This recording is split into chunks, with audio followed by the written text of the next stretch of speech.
All right, good afternoon. It's July the 11th, 2025. Got a word of meditation for you today. Meant to do it earlier. Got caught up in some things, just life, because it'd be lifing, but I'm going to bring it to you right now. Okay. So, the word that the Lord gave me to meditate on, that I've been meditating on, comes from two places. First is Genesis, 3rd chapter, first verse.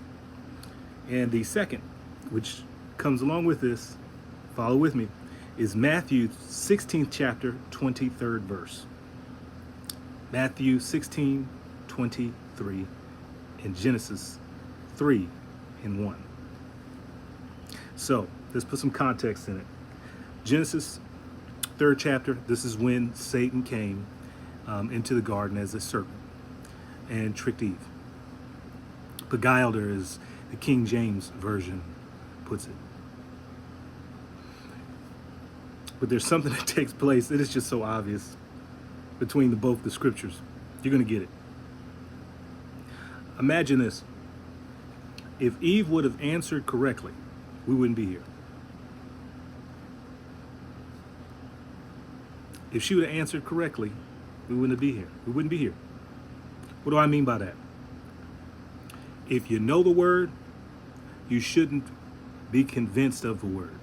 You should already be convinced of the word. Does that make sense? So, in the 3rd chapter of Genesis, we find that question. Did God say you can't eat of every tree?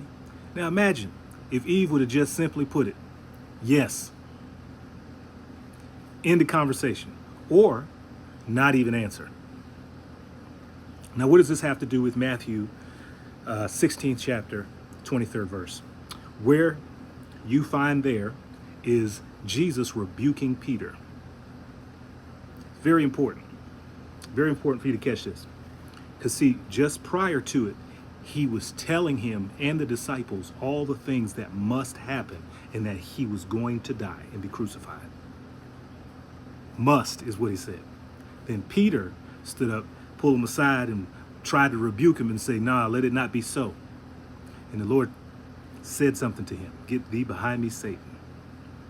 Why? Because his word must be fulfilled. Because the Lord Jesus Christ said, my word is exited out of my mouth and it shall not return unto me void. Now, what does this have to do with you today? If you don't know the word, you can be fooled. But if you know the word, you don't even have to have a conversation with the enemy. You shouldn't have one. May the Lord bless you today. Have a great one. Peace.